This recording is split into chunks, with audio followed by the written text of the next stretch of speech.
رسول اللہ صلی اللہ علیہ وسلم نے فرمایا جمعہ کے دن اور جمعے کی رات کو کثرت سے مجھ پر درود پڑا کرو، بس جو آدمی مجھ پر ایک دفعہ درود بھیجے گا اللہ اس پر 10 رحمتیں نازل کرے گا۔ اللہم صلی علی محمد۔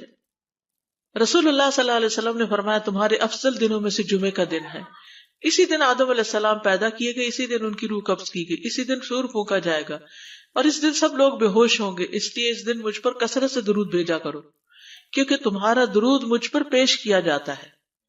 کہتے ہیں لوگوں نے پوچھا یا رسول اللہ ہمارا درود آپ پر کس طرح پیش کیا جائے گا جبکہ آپ کا جسم بوسیدہ ہو چکا ہوگا؟ تو آپ نے فرمایا بے شک اللہ عز و جل نے انبیاء کے جسموں کو زمین پر حرام کر دیا ہے، یعنی فرشتوں کے ذریعے آپ تک درود پہنچایا جاتا ہے۔ انبیاء کے جسموں کو مٹی نہیں کھاتی، صحیح سلامت ہوتے ہیں ان کے جسم۔ سورۃ الکہف پڑھنا، نبی صلی اللہ علیہ وسلم نے فرمایا جو شخص جمعہ کے دن سورۃ الکہف پڑھتا ہے تو اس کے لیے دوسرے جمعے تک نور روشن رہتا ہے۔ غسل کرنا، ہر بالغ پر جمعہ کے لیے جانا ضروری ہے، اور ہر وہ شخص جس پر جمعہ کے لیے جانا ضروری ہے اس پر غسل ہے، یعنی اس کو لازمی غسل کرنا چاہیے، اللہ یہ کہ کوئی مجبوری ہو۔ تو آپ اپنا اسکیجول اس طرح بنائیں نا کہ جیسے اگر آپ ہر روز نہاتے ہیں پھر تو کوئی مسئلہ نہیں، لیکن اگر آپ ایک دن چھوڑ کے ایک دن نہاتے ہیں تو آپ پھر اس طرح اسکیجول کریں کہ جیسے آپ منڈے کو نہائے، پھر وینسڈے کو نہائے، پھر جمعے کو نہائے، پھر آپ سیٹرڈے سنڈے اگر نہیں بھی نہاتے پھر منڈے، تو اس طرح آپ جمعے کو مس نہیں کریں گے۔ یہ نہیں کہ جمعرات کو نہا کے جمعہ کو چھوڑ دیا یا جمعہ چھوڑ کے ہفتے کو نہائے، ایسا نہیں کرنا چاہیے۔ علماء نے غسل کے حکم کے بارے میں اختلاف کیا، بعض تو کہتے ہیں یہ واجب ہے یعنی فرض کے درجے میں ہے، اور جمہور علماء یہ کہتے ہیں کہ مستحب ہے، پسندیدہ ہے، افضل عمل ہے۔ حدیث میں آتا ہے جس نے جمعے کے دن وضو کیا اس نے اچھا کیا، اور جس نے غسل کیا تو یہ افضل ہے۔ صفائی میں مبالغہ ہوتی ہے نا، ویکلی صفائی آپ کو کرنی ہوتی ہے، یعنی جیسے ناخن وغیرہ کاٹتے ہیں یا پھر اپنے زائد بال وغیرہ اتارتے ہیں، تو یہ سب چیزیں اگر جمعے کے دن ہو تو زیادہ بہتر ہے۔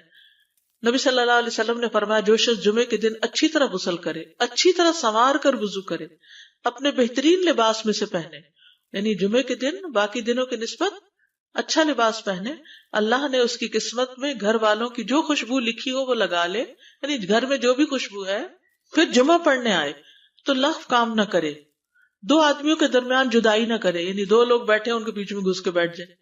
اس جمعے اور دوسرے جمعے کے درمیان کے پورے ہفتے کے گناہ معاف کر دیے جاتے ہیں۔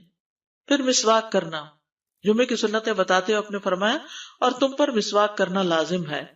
اچھا لباس پہننا، نبی صلی اللہ علیہ وسلم نے فرمایا اگر ممکن ہو تو جمعہ کے لیے اپنے کام کاج کے کپڑوں کے علاوہ 2 کپڑے اور بنا رکھنے میں کیا حرج ہے، اسپیشل ڈریس رکھے جو جمعے کو ہی پہن لے۔ خوشبو لگانا، یعنی خوشبو لگائے، حدیث میں آتا ہے چاہے وہ عورت کی خوشبو سے ہو، یعنی آپ کی اپنی نہیں، بیوی کی خوشبو پڑی ہو وہی لگا لو، لیکن لگاؤ۔ تیل لگانا، جو شخص جمعہ کے دن غسل کرے اور جس قدر ممکن ہو پاکیزگی حاصل کرے اور اپنے تیل میں سے تیل لگائے یا اپنے گھر کی خوشبو میں سے خوشبو لگائے، پھر نکلے کہ 2 آدمیوں کے درمیان تفریق نہ کرے، جتنی مقدرہ نماز پڑھ لے، اور جب امام بات کرے تو خاموش رہے، اس جمعے سے لے کر دوسرے جمعے تک اس کے گناہ بخش دیے جاتے ہیں۔ جمعہ کا وقت، سورج ڈھلتے ہی جمعہ پڑھنا، سورج ڈھلتے ہی جمعہ پڑھنا، اول وقت جمعہ پڑھنا، بہت لیٹ نہیں کرنا چاہیے۔ ایاس بن سلمہ بن عقبہ اپنے والد سے روایت کرتے ہیں، انہوں نے کہا کہ ہم رسول اللہ صلی اللہ علیہ وسلم کے ساتھ جمعے کی نماز پڑھ کر واپس لوٹتے تھے تو دیواروں کا سایہ اتنا نہیں ہوتا تھا کہ ان سے اپنے آپ کو سایہ مہیا کیا جا سکے، یعنی ابھی سورج بہت تھوڑا ڈھلا ہوتا تھا۔ ہاں، گرمی کی شدت میں تاخیر کی اجازت ہے۔ مسجد میں داخلہ، مسجد کی طرف جلدی نکلنا، تحیت المسجد ادا کرنا۔ عمرو بن دینار کہتے ہیں انہوں نے جابر رضی اللہ عنہ کو کہتے ہوئے سنا کہ ایک شخص جمعہ کے دن مسجد میں داخل ہوا اس حال میں کہ نبی صلی اللہ علیہ وسلم خطبہ دے رہے تھے، تو آپ نے فرمایا کیا تم نے نماز پڑھی؟ اس نے کہا نہیں، تو آپ نے فرمایا کھڑے ہو 2 رکعتیں پڑھو۔ اب یہ بڑا اہم مسئلہ ہے، مسجد میں داخل ہو چاہے خطبہ ہو رہا ہو 2 رکعت پڑھے بغیر نہ بیٹھو، ٹھیک ہے؟ اور یہ کیا ہے؟ دراصل تحیت المسجد، یہ جمعے کی سنتیں نہیں ہیں، یہ کیا ہے؟ تحیت المسجد ہے، اور مختصر پڑھی جائیں، یعنی امام جب خطبہ دے رہا ہو تو چاہیے کہ 2 رکعتیں پڑھے اور دونوں میں اختصار کرے۔ نماز سے قبل ہلکا بنانے کی ممانعت، مثلا آپ جلدی چلے گئے تو یہ نہیں کہ ایک گروپ بنا کے آپس میں گپ شپ شروع کر دیں، نہیں، سیدھے ہی لائنوں میں بیٹھیے۔ انتظار کا وقت کیسے گزاریں گے؟ نفل پڑھ کے بیٹھ گئے، ذکر اذکار کریں، قبلے کی طرف رخ کر کے لائنوں میں بیٹھیں، حلقہ نہیں بنائیں، بیٹھ کے خرید و فروخت نہیں کریں، تاخیر سے آنے پہ گردنیں پھلانگ کے نہ آگے جائیں۔ رسول اللہ صلی اللہ علیہ وسلم نے فرمایا ٹیک لگا کے مت کھاؤ، یہ عام ایک ادب بتایا، یعنی اس طرح ٹیک لگا کے نہیں کھاؤ، کھانے کے وقت سیدھے ہو جاؤ۔ چھنے ہوئے آٹے کی روٹی نہ کھاؤ، میدا۔ مسجد میں کوئی جگہ مقرر نہ کرو کہ یہ میری جگہ ہے، آپ کیوں آج یہاں کھڑی ہو گئی، کہ تم اسی میں ہی نماز پڑھو۔ کچھ لوگ ہوتے ہیں نا آ کے مخصوص جگہ ہی پڑھتے ہیں، اگر کوئی اور وہاں ڈسٹرب ہو جاتے ہیں۔ اور جمعہ کے دن لوگوں کی گردنیں نہ پھلانگو، ورنہ اللہ تمہیں قیامت کے دن لوگوں کے لیے پل بنا دے گا۔ کیونکہ بہت اذیت کی بات ہے نا، آپ بیٹھے ہیں لوگ باقاعدہ بازو کا کندھوں پہ ہاتھ رکھ کے اس کو تنگ کر اس کو تنگ کر، تو یہ نہیں کرنا چاہیے۔ اگر آپ کو اٹھنا بھی پڑ گیا بیچ میں تو واپسی پہ پیچھے کھڑے ہو جائیے، اگلی لائن مل جائے گی۔ جی یہ تو بہت ضروری بات آپ نے کی کہ جب لوگ مسجد آئے تو پہلی صف میں بیٹھے، یہ نہیں پہلی چھوڑ کے آخری میں بیٹھ جائیں اور پھر لوگ ان کی گردنیں پلانگتے رہیں، دوسروں کے لیے فتنہ بننا۔ جابر بن عبداللہ رضی اللہ عنہ سے روایت ہے کہ جمعے کے دن رسول اللہ صلی اللہ علیہ وسلم خطبہ ارشاد فرما رہے تھے کہ ایک آدمی مسجد میں داخل ہوا، وہ قریب آ کر بیٹھنے کے لیے لوگوں کے اوپر سے گزرنے لگا۔ رسول اللہ صلی اللہ علیہ وسلم نے فرمایا بیٹھ جاؤ، تحقیق تم نے لوگوں کو تکلیف پہنچائی اور دیر سے آئے۔ یہ عربی کے الفاظ بڑے خوبصورت ہیں، اجلس فقد آذیت و آنیت، کتنی جامع زبان ہے یہ۔ اجلس فقط آذیت، تو نے اذیت دی، و آنیت، اور دیر سے آئے۔ ہاں تو اس سے منع کیا گیا۔ کسی کو اس کی جگہ سے نہ اٹھانا۔ جابر رضی اللہ عنہ نبی صلی اللہ علیہ وسلم سے روایت کرتے ہیں، آپ نے فرمایا تم میں سے کوئی شخص جمعہ کے دن اپنے بھائی کو کھڑا نہ کرے کہ پھر دوسری طرف سے آ کر اس کی جگہ پہ خود بیٹھ جائے، بلکہ جو آئے وہ کہے جگہ کشادہ کرو، ہمارے لیے بھی جگہ بناؤ، یہ کہے۔ خطبہ جمعہ اور اس کے آداب۔ خطبہ جمعہ کی اہمیت، جب اذان ہو جائے تو کیا کرے انسان؟ مسجد کی طرف دوڑ پڑے۔ تو مسجد میں جماعت تو نہیں ہو رہی ہوگی، پہلے کیا ہو رہا ہوگا؟ خطبہ ہو رہا ہوگا۔ امام کا خطبے سے پہلے سلام کرنا۔ نبی صلی اللہ علیہ وسلم جب ممبر پر چڑھتے تو حاضرین کو السلام علیکم کہتے۔ امام کا کھڑے ہو کر خطبہ دینا۔ رسول اللہ صلی اللہ علیہ وسلم کھڑے ہو کر خطبہ دیتے، پھر بیٹھ جاتے، پھر کھڑے ہوتے اور کھڑے ہو کر خطبہ دیتے، یعنی بیچ میں تھوڑا سا بیٹھ بھی جاتے تھے۔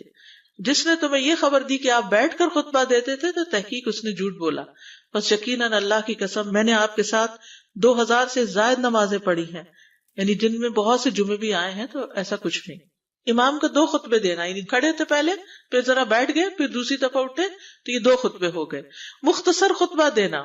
آپ کے خطبات چند کلمات ہوا کرتے تھے، بہت لمبی تقریریں نہیں، آپ کا خطبہ درمیانہ ہوتا تھا۔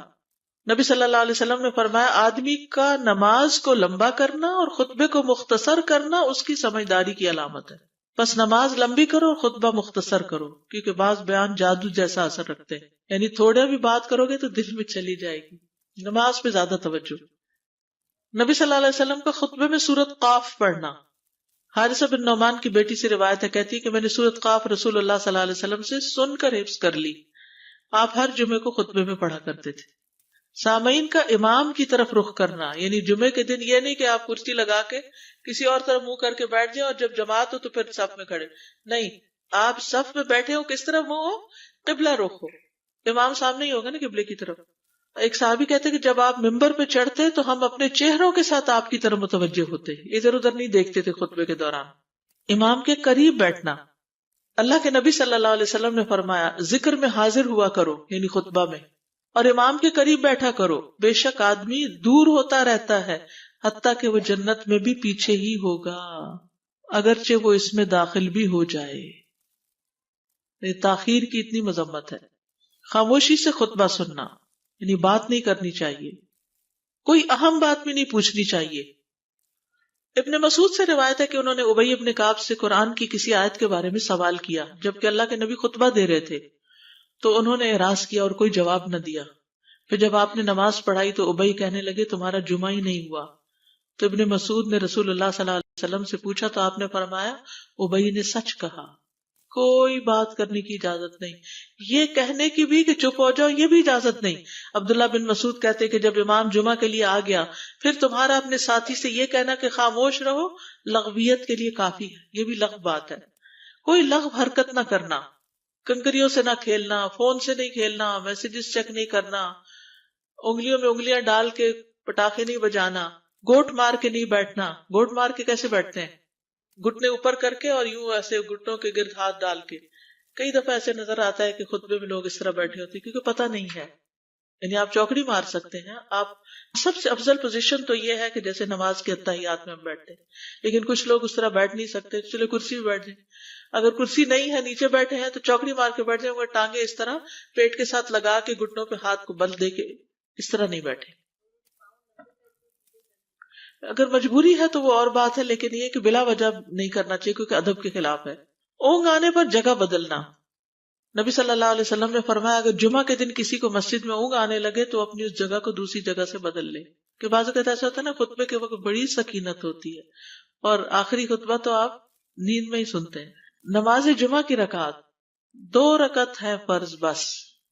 جمعہ کی نماز 2 رکعتیں ہیں اور ان دونوں میں قرات ہوتی ہے. نبی صلی اللہ علیہ وسلم جمعے میں سبح اسم ربک الاعلی اور هل اتاک حدیث الغاشیہ پڑھتے. کبھی جمعہ اور عید کٹھے ہو جاتے تب بھی دونوں نمازوں میں یہی سورت پڑھتے تھے. ٹھیک ہے. اسی طرح صبح کی نماز میں جمعے کے دن الف لام میم التنزیل اور هل اتی علی الانسان کی قرات کرتے اور نماز جمعہ میں سورۃ الجمعہ اور منافقین کی تلاوت کرتے. یعنی یہ بھی ملتا ہے. فرض کے بعد 2 رکعت پڑھنا. عبداللہ بن عمر سے روایت ہے انہوں نے رسول اللہ صلی اللہ علیہ وسلم کی نفل نماز کو بیان کیا اور کہا کہ آپ جمعے کے بعد کوئی نفل نماز نہیں پڑھتے تھے حتیٰ کہ واپس تشریف لے جاتے پھر اپنے گھر میں 2 رکعت پڑھتے تھے. اب جو لوگ گھر نہیں جاتے تو پھر وہیں پر وہ پڑھ لیتے ہیں، ورنہ آپ صلی اللہ علیہ وسلم اپنی سنتیں وغیرہ گھر میں پڑھتے تھے. اور اسی طرح 4 بھی پڑھی جا سکتی، 2 بھی ہیں 4 بھی ہیں. آپ صلی اللہ علیہ وسلم نے فرمایا جب تم میں سے کوئی جمعہ پڑھ چکے تو اس کے بعد 4 رکعتیں پڑھے. یہ آپ کا حکم ہے. تو جب آپ کا 2 چیزیں ہوتی ہیں سمجھنے کے لیے، ایک آپ کا فعل ہوتا ہے اور ایک آپ کا حکم ہوتا ہے. تو ہمارے لیے کیا ہے جو آپ کا حکم ہو. جمعے کے بعد کوئی اور نماز پڑھنے سے پہلے گفتگو کرنا، یعنی سنت پڑھنے سے پہلے گفتگو کرنا. اسما بن مالک سے مرفوعاً روایت ہے کہ جب تم میں سے کوئی آدمی جمعہ کی نماز پڑھے تو اس کے بعد اس وقت تک کوئی نماز ادا نہ کرے جب تک کسی سے کلام نہ کرے یا اس جگہ سے نکل نہ جائے. پہلے منع تھا، اب کوئی نہ کوئی بات کر لینی چاہیے. نہیں سمجھ آئی؟ یعنی جمعہ پڑھ لیا آپ نے اور پھر کسی سے آپ سلام دعا کر لیں، اس کے بعد سنت پڑھیں یا نفل جو بھی. ٹھیک ہے. اور گھر جانا ہے تو گھر جا کے پڑھیں، اور اگر گھر نہیں جانا، کام پہ جانا ہے تو ادھر ہی پڑھ کے چلے جائیں. کتنا پیارا ہے ہمارا دین کہ اتنا لمبا بھی چپ کا روزہ نہیں رکھوایا. بالکل. عاصم سے روایت ہے، وہ ابو قلابہ سے نقل کرتے ہیں میں نے ان کے ساتھ جمعہ کی نماز پڑھی. جب میں نے اپنی نماز پوری کر لی انہوں نے میرے ہاتھ کو پکڑا اور میری جگہ پر کھڑے ہوئے اور مجھے اپنی جگہ پہ کھڑا کیا. وہ جو ہم چینج کرتے ہیں نا جگہ، وہ اس کی بات ہو رہی ہے. یعنی جمعے کے بعد کوئی اور نماز پڑھنے سے پہلے بات بھی کر لینا، جگہ بھی تبدیل کرنا. لیکن اگر کچھ لوگ پہلے سے ہی آپ کی سنتیں شروع کر چکے اور کوئی چینج کرنے والا نہیں تو پھر پڑھ لیجئے. یعنی یہ مستحب اعمال ہے، ان میں ایسا نہیں کہ کوئی گناہ لازم ہو جائے گا، لیکن افضل یہ ہے، افضل سے اجر زیادہ ہو جاتا ہے. جمعہ کے دیگر احکام. 1 رکعت پانے پر بھی جمعہ ادا ہو جاتا ہے. یعنی اگر کسی کو رش مل گیا، پارکنگ نہیں ملی اور 1 رکعت میں بھی پہنچ گیا تو جمعہ ہو گیا. امام سے دعا کا کہنا. انس کہتے ہیں کہ ایک سال نبی صلی اللہ علیہ وسلم کے عہد میں لوگ قحط میں مبتلا ہوئے. جمعہ کے دن میں نبی صلی اللہ علیہ وسلم کے خطبہ پڑھنے کے دوران میں ایک اعرابی کھڑا ہو گیا. کہا یا رسول اللہ، مال تباہ ہو گئے، بچے بھوکے مرنے لگے، اس لیے آپ اللہ سے ہمارے حق میں دعا کیجیے. آپ نے اپنے دونوں ہاتھ اٹھائے. اس وقت آسمان پر بادل کا ایک ٹکڑا بھی نہیں تھا، قسم اس ذات کی جس کے ہاتھ میں میری جان. آپ نے ہاتھ اٹھائے بھی نہیں تھے کہ پہاڑوں کی طرح بادل کے بڑے بڑے ٹکڑے امڑ آئے. یہ معجزہ ہے آپ کا، آپ کی دعا قبول ہو گئی. پھر آپ ممبر سے ابھی اترے نہیں تھے کہ میں نے آپ کی داڑھی پر بارش کے قطروں کو ٹپکتے ہوئے دیکھا. اس دن خوب بارش ہوئی. پھر دوسرے دن، تیسرے، چوتھے، حتیٰ کہ دوسرے جمعے تک سلسلہ جاری رہا. دوسرے جمعے وہی عرابی یا کوئی اور کھڑا ہو گیا اور کہا یا رسول اللہ، چھتیں گر گئی، مال ڈوب گیا، اس لیے آپ ہمارے لیے اللہ سے دعا کیجیے. چنانچہ آپ نے اپنے دونوں ہاتھ اٹھائے اور فرمایا اے میرے اللہ، ہمارے ارد گرد برسا، ہم پر نہ برسا. اور بدلی کے جس طرف اشارہ کرتے وہ بدلی ہٹتی جاتی اور مدینہ ایک حوض کی طرح ہو گیا. وادی کنات 1 مہینے تک بہتا رہا. جو شخص بھی کسی علاقے سے آتا تو اس پر بارش کا حال بیان کرتا، جیسے ہوتا ہے نا کوئی فلڈ آ جائے، کچھ ہریکن، تو پھر ہر کوئی موضوع گفتگو ہو جاتا ہے. جمعہ کے بعد قیلولہ کرنا. انس کہتے ہیں کہ ہم لوگ جمعہ کے دن سویرے نکلتے اور جمعہ کی نماز کے بعد قیلولہ کرتے تھے. جمعہ کے بعد کھانا کھانا. سہل کہتے ہیں کہ ہم نہ تو قیلولہ کرتے نہ دوپہر کا کھانا کھاتے مگر جمعے کے بعد. لنچ کب ہے؟ جمعے کے بعد. جمعے کو قیام و سیام کے لیے خاص کرنے کی ممانعت ہے، یعنی اس دن کی رات کو شب جمعہ منانا کہ اس رات پوری عبادت کریں گے، یہ سنت سے ثابت نہیں. ٹھیک ہے. اور دن کو روزے کے لیے خاص کرنا یہ بھی سنت سے ثابت نہیں، الا یہ کہ کوئی معمول کا روزہ رکھتا ہے، ایام 20 کا روزہ ہے تو وہ اور بات ہے. ابو ہریرہ سے روایت ہے کہ میں نے رسول اللہ صلی اللہ علیہ وسلم کو فرماتے ہوئے سنا، تم میں سے کوئی شخص جمعہ کے دن روزہ نہ رکھے مگر یہ کہ اس کے ایک دن پہلے یا اس کے بعد کا دن ملا کر روزہ رکھے. جمعہ کے دن خرید و فروخت کی ممانعت ہے. جمعہ کے دن جب نماز کے لیے پکارا جائے تو اس وقت اللہ نے خرید و فروخت سے منع کیا ہے. وَذَرُوا الْبَيْعَ، اس دن کاروبار حرام ہے.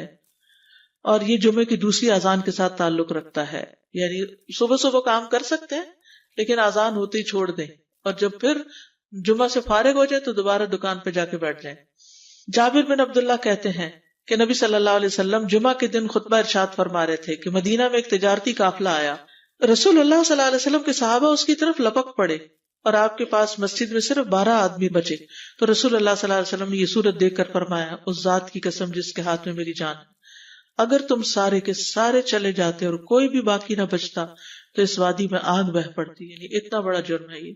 پھر یہ آیت نازل ہوئی، وَإِذَا رَأَوْا تِجَارَةً أَوْ لَهْوًا انفضوا إِلَيْهَا وَتَرَكُوكَ قَائِمًا، جب وہ کوئی سودا بکتا دیکھیں یا کوئی تماشا نظر آ جائے تو اس کی طرف دوڑ جاتے ہیں اور آپ کو کھڑا ہی چھوڑ دیتے ہیں.